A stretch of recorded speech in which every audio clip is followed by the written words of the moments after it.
খালি ধ্যান দিয়ে শোনো। আল্লাহ 5টা কথা বলেন, ওসিয়ত করলেন। হে আমার গোলাম, নবী হে, তুমি আমার বান্দাদেরকে বলে দাও তারা যেন শিরকের মতো গুনাহ না করে, মা বাপের সঙ্গে যেন ভালো ব্যবহার করে। তারপরে তারা কি করবে? তারা যেন ফাহেসা কাজের কাছে না যায়, সন্তান কতল না করে, তারা যেন পৃথিবীর বুকে মানুষ হয়ে মানুষ মার্ডার না করে।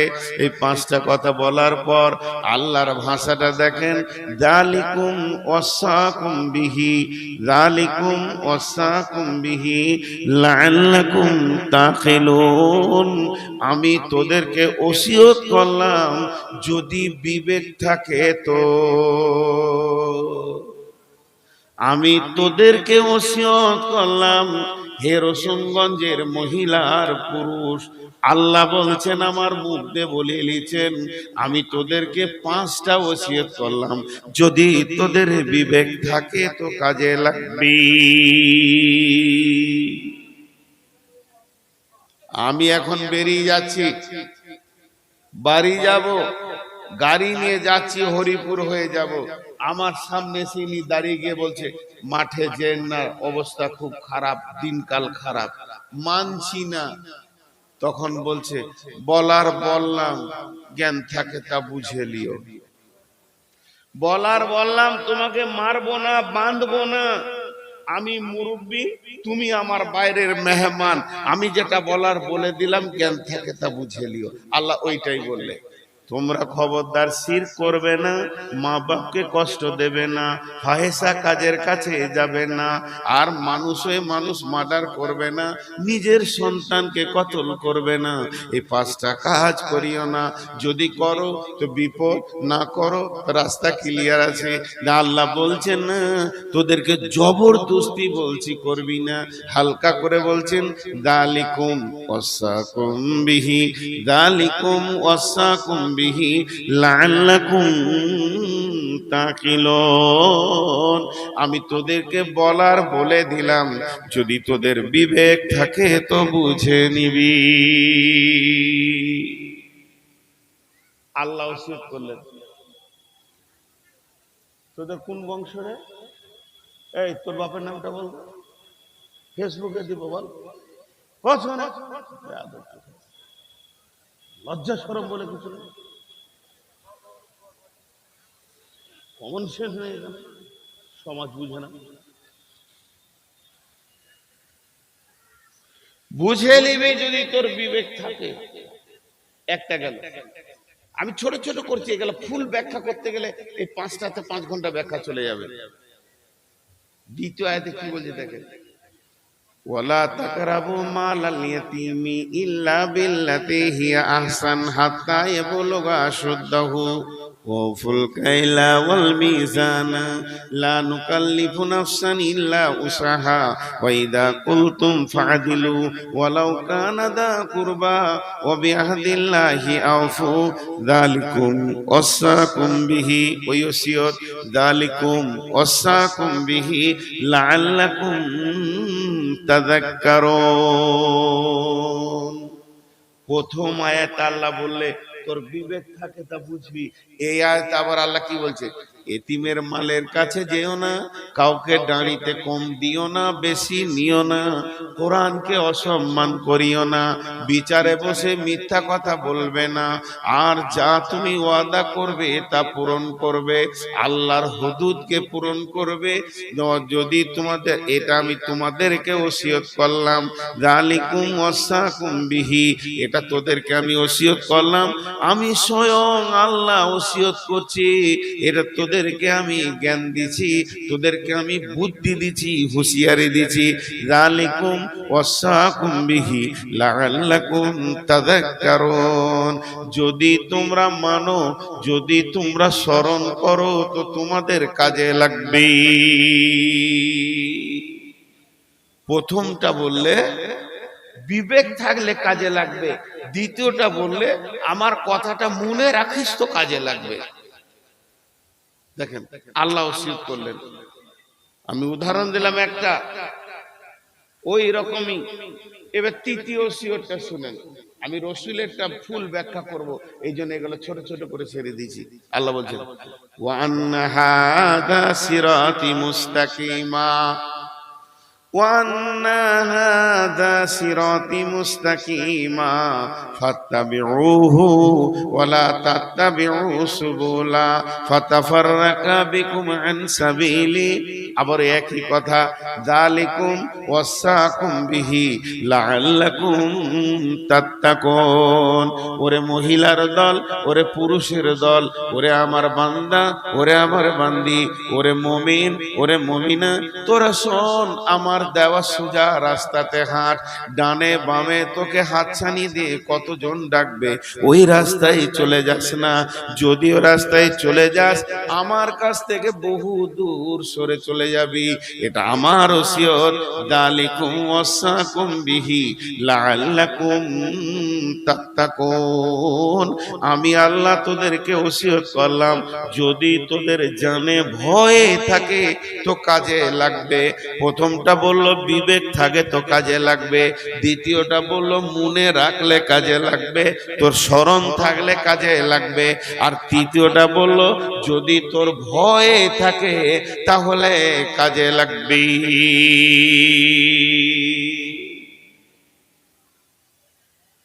ভাই আমার খুব কষ্ট হচ্ছে বায়ান করতে। ছোট্ট একটা কথা মাঝে বলছি, আপনাদের এলাকাতেই কদিন আগে, না এখানে নেই, দোমোহনাতে, আমি সুগার রোগী, এখন 400-500 সুগার। আর সুগারের রোগী যদি একবার পেশাব লেগে যায় আর ও যদি বাথরুম না পায় তা কাপড়ে মুছবে। যার সুগার চোখে জিজ্ঞেস করবে। তো আমি গেঞ্জি পরে সুজা বাথরুমের দিকে একবার পাগলার মতো দৌড়ছি, আর 4টা ছাত্র দৌড়ছে মুসাফা করবে আমার সঙ্গে। কেমন লাগবে বলেন তো? কাপড়ে মুছবো না তোদেরকে মুসাফা করবো? তো পরিস্থিতিকে বুঝতে হবে। প্রতিটি জিনিসের পরিস্থিতিকে যে না বুঝে তার দ্বারা ভালো কাজ হওয়া মুশকিল আছে। একটা লোক, কোরআন হলো দামি, এর থেকে দামি জিনিস কিছু নাই। আর কোরআনের দিল হলো সূরা ইয়াসিন। ইনি এখন টাকা গুনছেন, আমি সূরা ইয়াসিন শোনাবো। পরিস্থিতি এটা লয়, কারণ ওনার গোলমাল হয়ে যাবে। একজন বাথরুমে বসে আছে, ওকে সূরা রহমান শোনাবো, পরিস্থিতি ওটা নয়। তো দিনের কথা ওই লোককে শোনাও যে হৃদয় দিয়ে শুনবে, আর গাফলতির সঙ্গে যদি শুনে কোরআন হাদিসকে, তোকে শোনায়ও না, ওকে শোনায়ও না। ওটা ওই রকমই শুনবে, ওর দ্বারা আমল করাও সম্ভব হবে না। এ গাফেলকে দিনের কথা শোনায়ও না। তাই আমি শেষবারের মতো বলছি, আর বলবো না। যেটি লোক, যে কটি আপনারা পেছনে দাঁড়িয়েছেন, আপনাদের পা গুলো ধরছি, বসে। এর থেকে আর ছোট হওয়ার কিছু নাই। যদি আপনাদের পায়ে ধরতে হয়, আমি পায়ে ধরছি, আপনারা বসে যান একবার আল্লাহর রাস্তায়, বসে যান আল্লাহর রাস্তায় একবার বসেন। যে কটা লোক দাঁড়িয়ে আছেন, এই বিরক্তিটা করিয়েন না।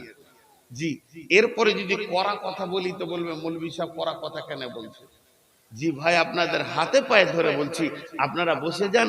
নিশ্চয়ই আমার এই কথাটা শুনলে আপনার একটা কাজে লাগবে, নিশ্চয়ই কাজে লাগবে।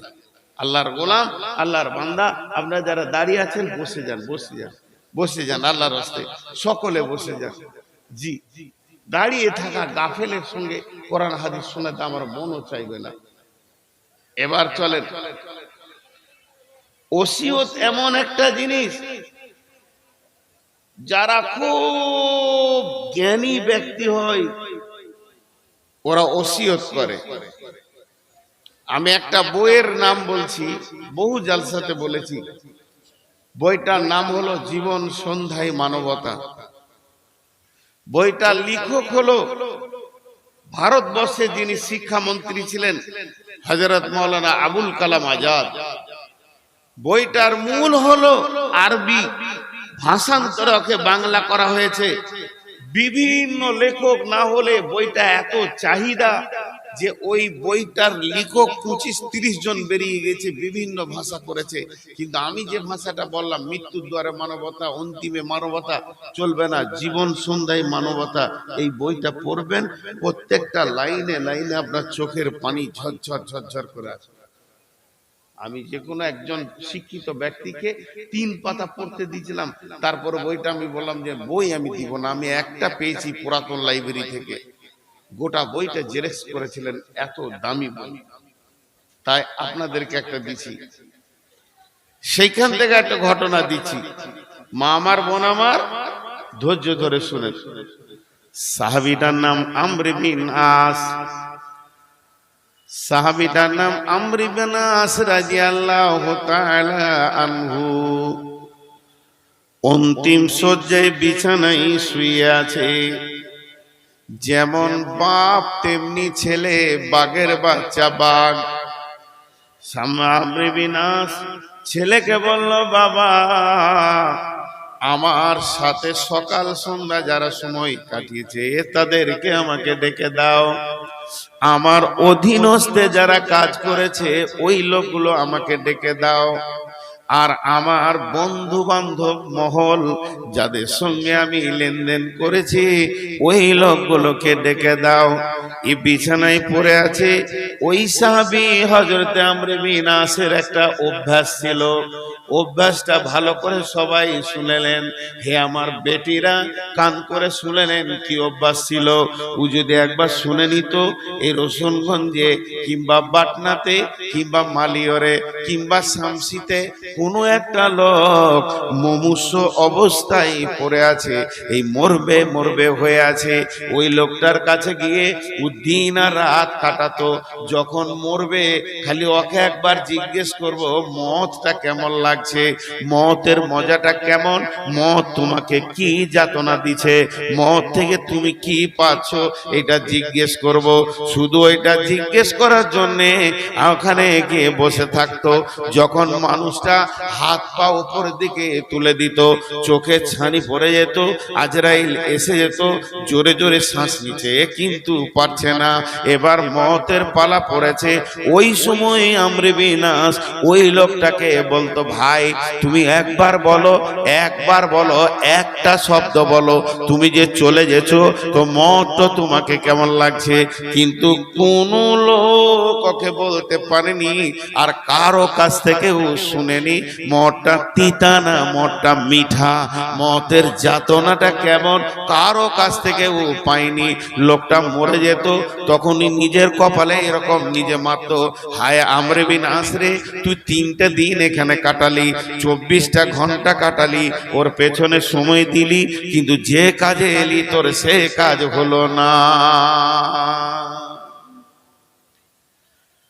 লোকের মত তুমি শুনতে যেছো, কিন্তু তোমাকেও ওই মতটা চিখতে হবে। সেই দিন তুমি বুঝে নিবে স্বাদ, তোমাকে স্বাদ লোকের কাছ থেকে নিতে হবে না, যেদিন তুমি চিখবে সেদিন তুমি বুঝে নিবে যে মওতের কি স্বাদ। সেই ঘটনা ঘটেছে। আমর বিন আস শরীরের পরিস্থিতি দেখছে, আর আমি থাকবো না, আমার জীবনে এবার শেষের দিকে।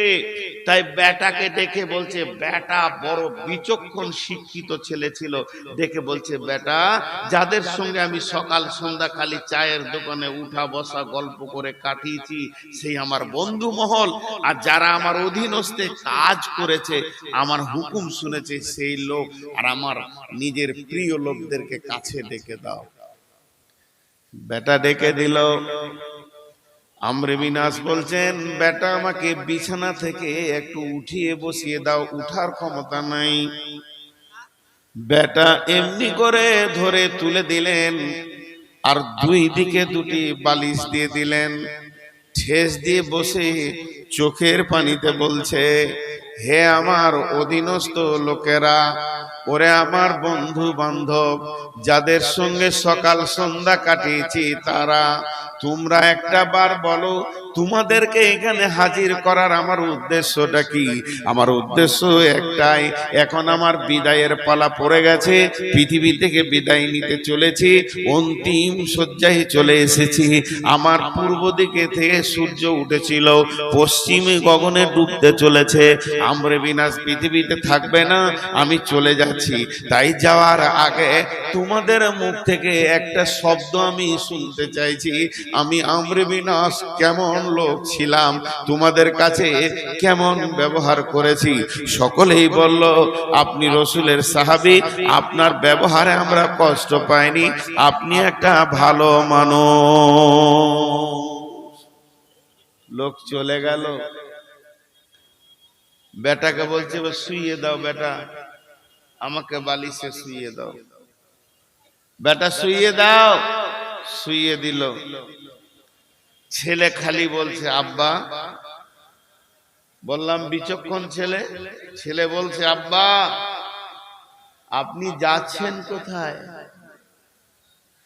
আপনি যাচ্ছেন কোথায়? শামসি, মালদা, রতুয়া, আপনি যাচ্ছেন আল্লাহর কাছে। এত হতাশ কেন? আপনার যাওয়ার ব্যাপারে এত হতাশ কেন? নিজেকে এত হতাশা ভাব দেখছি কেন? আপনাকে তো দেখে মনে হচ্ছে খুব হতাশ হয়ে গেছেন। আমরে বিনাশ মুখে হাতটা দিয়ে ডুকরে কাঁদতে শুরু করে দিলেন আর বললেন, বেটা আমি রসুলের সাহাবী, কথাটা ঠিক। তুমি যে বলছো আমার নামের পাশে আছে রাদিয়াল্লাহু আনহু, এটাও ঠিক।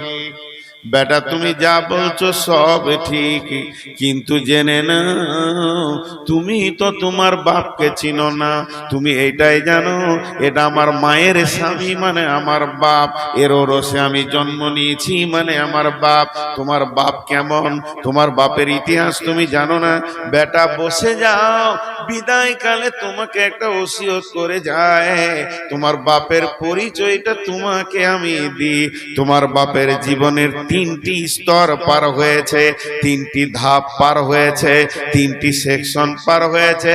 নাম্বার 1, আমার মতো পৃথিবীর বুকে রসুলের দুশ্মন কেউ ছিল না।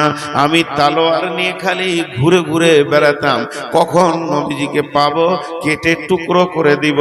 কিন্তু সেই জমানায় যদি আমি মরতাম তাহলে নিশ্চিত ছিল যে আমি জাহান্নাম চলে গেছি, আর আমার হতাশ হওয়ার কিছুই ছিল না। কিন্তু যেদিন আমি কালেমা পড়লাম, রসুলের হাতে হাত দিয়ে মদিনাতে এলাম, আমি হাতটা আগে বাড়ালাম, রসুল তারপরে বাড়ালেন। আল্লাহ নবী যখন আমার দিকে হাতটা বাড়ালেন, আমি হাতটা টেনে নিলাম। নবীজি বললেন, আমরে বিনাশ রে, তুমি মক্কা থেকে মদিনা এলে ইসলাম কবুল করার জন্য, তুমি আগে হাত বাড়িয়েছো, পরে আমি হাত বাড়িয়েছি, আর যখনই আমি হাত বাড়িয়েছি তুমি হাতটাকে কেন টেনে নিলে? আমরে বিনাশ টুকরে কেঁদে উঠলো। কাঁদার পর বলছে, এ রাসূলুল্লাহ, আমার গুনাহ ঢেরি লেগে আছে, আমি পাহাড় পাহাড় গুনাহ করেছি। সেই গুনার ব্যাপারে আমি অনেক টেনশন ফিল করছি, অনেক চিন্তায় রয়েছি। এটা নিশ্চিত হওয়া পর্যন্ত আমি কালেমা পড়ব না। কারণ হচ্ছে আমি জীবনে আপনার মাথা নেওয়ার জন্য যত সময় লাগিয়েছি অতটা সময় দিনের ওপরে লাগাইনি। বেটারে এই কথা যখন বললাম, রসুল আমাকে উল্টো বলল, আমরে বিনাশ রে, পৃথিবীতে 3টে আমল আছে মানুষের গুনাহগুলোকে ধুয়ে মুছে একদম সাফ করে দিয়ে মাসুম বাচ্চা বানিয়ে দেয়। 1 নম্বরে হলো যখন কোনো মানুষ হজ করে, হজটা যদি মাবরুর হয়, কবুল হয়ে যায়। 2 নম্বরে হলো মানুষ যখন ঈমান বাঁচানোর জন্য দেশান্তর হয়ে যায়, এক জায়গা থেকে রসুলগঞ্জ থেকে জমি জায়গা বিক্রি করে বর্ধমান নদিয়া চলে যাবে ঈমান বাঁচানোর জন্য, তো এই দিন ওর গুনাহ মাফ হয়ে যাবে। 3 নম্বরে হলো যখন কোনো বেঈমান নতুন করে কালেমা পড়বে, যেদিনও কালেমা পড়বে তার পূর্বের গুনাহ মাফ হয়ে যাবে। বেটারে, যখন আমাকে নবীজি আমার গুনাহের ব্যাপারে নিশ্চিত করে দিলে আমি কালেমা পড়লে আমার পূর্বের গুনাহ মাফ। হে বেটা, আমি রসুলের হাতে হাত দিয়ে বললাম আশহাদু আল্লা ইলাহা ইল্লাল্লাহু ওয়া আশহাদু আন্না মুহাম্মাদান আবদুহু ওয়া রাসূলুহু। বেটা, আমার মতটা যদি তখন হয়ে যেত তাহলে আমি নিশ্চিত ছিলাম যে আমি জান্নাত যেছি। তাহলে প্রথম জীবনে জাহান্নামের কাজ করেছি, দ্বিতীয় জীবনে আমি জান্নাত যেছি। তারপরে নবীজি চলে গেলেন, আবু বকর চলে গেলেন, ওমর চলে গেলেন। এখন আমার মত হতে চলেছে, আমি কি অবস্থায় আছি নিজেকে বুঝতে পারছি না। বেটারে, ওই যে কাঠের বাক্স তোমার জন্য সম্পদ রাখা আছে ওটা গ্রহণ করবে, আমার লাশ কবরে নিয়ে যাবে, কিন্তু কোনো ভাড়াটিয়া মহিলাকে কাঁদার জন্য নেবে না। একটা একটা একটা একটা করে ওসিয়ত করছে, আর আস্তে আস্তে চোখ ঢিলার দিকে চলে গেছে। বেটা তখন বলছে, আব্বা আপনি অনেক ব্যক্তির কাছে গেছেন তাদের মতের স্বাদটা শোনার জন্য, এখন আপনি আপনার বেটা বসে রয়েছি, আমি একজন যোগ্য বেটা বসে রয়েছি। আব্বা আপনি যে মরছেন এই মরার স্বাদটা কি একবার বলতে পারবেন? আমর ইবনে আস বলেছিলেন, বেটা এখনো তো আমি মৃত্যুর দরজায় পৌঁছাই নাই, তবে ওই রাস্তায় আমি হাঁটছি। আমাকে আল্লাহ যে রাস্তায় হাঁটাচ্ছে হয়তোবা অল্প সময়ে আমার মত হয়ে যাবে। এখন আমার কি অবস্থা শোনো, মনে হচ্ছে যে একটা জীবিত পাখিকে গরম তেলে ছাড়া হয়েছে, মনে হচ্ছে জীবিত মানুষের চামড়াকে খালানো হচ্ছে, মনে হচ্ছে আমার পায়ের নিচে মাটি নাই, আসমানেও কিছু নাই। আর এখন তোর রব, তোর বাপের আল্লাহ, তোর আল্লাহ তোর বাপকে এতদিন নাক দিয়ে নিঃশ্বাসের ব্যবস্থা করেছিল, এই অবস্থায় এখন আমি একটা ছুঁচের ছিদ্র দিয়ে নিঃশ্বাস নিচ্ছি। বেটা আমার শ্বাসকষ্ট হচ্ছে। এই কথা বলার পরে পরে কিছুক্ষণ পর আমর ইবনে আস পৃথিবী থেকে চলে গেলেন।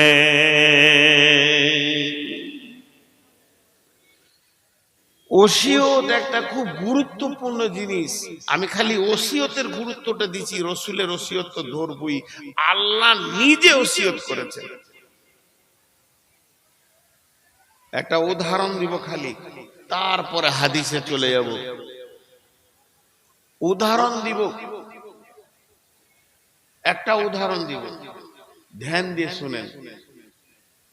রোশনগঞ্জের কোনো একটা ব্যক্তি, এই গ্রামের কোন একটা ব্যক্তি দীর্ঘদিন 50-60 বছর ধরে, অত চাকরির সময়সীমা থাকে না, তাও বলছি 30-40 বছর ধরে কলকাতা কি দিল্লির মেডিকেল কলেজের প্রিন্সিপালের কাজ করেছে।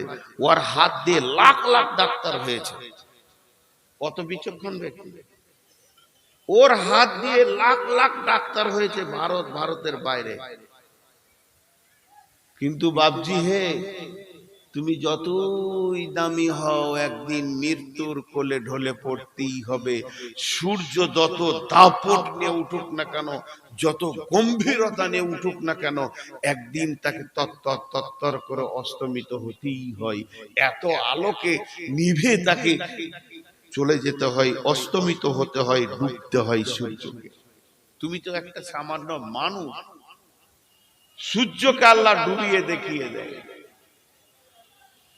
যত আলো থাক আর যত প্রখরতা থাক, তোকে একবার ডুবতে হবে। সর্বোপরি শেষ কথা, এর উপর আর কোনো কথা নাই, বিশ্ব নবী পৃথিবীর অদ্বিতীয় মানুষ। বিশ্ব নবী পৃথিবীর অদ্বিতীয় মানুষ, বিরাট সূর্যের আলো নিয়ে পৃথিবীতে এসেছিলেন। যে আলোয় আমরা আলোকিত হয়ে আজকে দিনের রাস্তা দেখছি, সেই দামি মানুষটাও একদিন মৃত্যুর কোলে শুয়ে গেলেন। আপনা আমাকে শুতেই হবে। তো এই ডাক্তার সাহেব 96 বছর বয়স, লোককে চিকিৎসা করা শিখিল। এখন ওকে কত রোগে ধরেছে, হার্ট কমপ্লেন, সুগার, ডায়াবেটিস, তারপরে কোলেস্ট্রল, প্রেসার, মানে সব রোগে ধরে নিয়েছে একসঙ্গে যাবে। চারটা বেটার বাপ, চারটা যোগ্য বেটা আছে। চারটা বেটা কেউ মূর্খ নয়, সব ওই মেডিকেলের প্রিন্সিপাল। একজন দিল্লিতে থাকে, একজন হায়দ্রাবাদে থাকে, একজন কলকাতায় থাকে, একজন শিলিগুড়িতে থাকে। বাপের খবর শুনে সব 1 মাসের ছুটি নিয়ে বাড়িতে আছে। খুব ধ্যান দিয়ে শুনবেন, কিন্তু আল্লাহর রাস্তা দিয়ে বলছি, ধ্যান দিয়ে শুনেন। উদাহরণটা শুনবেন, গোটা হাদিসটা বুঝে আসবে। ছেলেরা খাওয়া দাওয়া হাট বাজার যা করছে, খালি বাপের কাছে ঘুরঘুর ঘুরঘুর করছে। ডাক্তারের বাচ্চা ডাক্তার। বন্ধু, এবার ক্যান্সারের যাতনা উঠেছে, ছেলেদের সহ্য হবে? চিৎকার করছে। ক্যান্সারের যাদের হয়েছে তারা জানে কি যাতনা। বড় ছেলে সহ্য করতে পারছে না, জানছে বাপের আর ওষুধ নাই। বাপের ওষুধের নাম হলো মদ। এই দৃশ্যটা দেখে আর সহ্য করতে পারলো না। দে তোর গাড়ির চাবিটা। বাইকটা নিয়েও এখন চড়লো শামসি কিংবা কাছে কোনো মোড়ে একটা ওষুধ আনবে, বাপকে খাওয়াবে, যদি ব্যথাটা একটু কমে, যাতনাটা। ভাইয়েরা আমার, যেই ঘরের দরজা থেকে বেরিয়ে গেল, ওই সময় ওই প্রিন্সিপাল তাকিয়ে দেখছে ফেল ফেল করে। উনি একজন জ্ঞানী মানুষ, সচেতন মানুষ, বিবেকের ঘাটতি পড়ে নাই, পাগল হয়ে যায় নাই। ওর আগুনে কলমে খাতাতে লাখ ডাক্তার হয়েছে। সেই ব্যক্তিটা ভাবছে এইভাবেই পৃথিবীতে সবাই গেছে, আমার এবার পালা পড়েছে। তাহলে বড় ছেলে তো চলে গেল, আর বিশেষ করে প্রত্যেকটা ফ্যামিলিতে বড় ছেলের যেমন দাম থাকে, তেমনি বড় বৌমায়েরও দাম থাকে। শাশুড়ির পরে পরে বড় বৌমা গোটা ঘরকে কন্ট্রোল করে। ছেলে যেমন শিক্ষিত, বৌমাও শিক্ষিতা। শ্বশুর খালি ডেকেছে খাদিজাকে, যেই বলেছে খাদিজা, খাদিজার হাতে যে কাজটা ছিল ছুঁড়ে ফেলে দিয়েছে। দৌড়ে এসে শ্বশুরের উপরে উবুর হয়ে দুই দিকে হাতটা দিয়ে কানটা মুখের কাছে লাগিয়ে বলছে, আব্বা কি বলছেন আপনি বলেন। আমাকে ডাকলেন, ফিস ফিস করে বলছে, মা খাদিজা, আব্দুল সালাম তো চলে গেল বাইক নিয়ে, আমার বিদায় সে দেখতে পেছে না। তবে তোমাকে বলছি, তোমার শাশুড়িকে, তোমার মাকে ভালোভাবে দেখবে।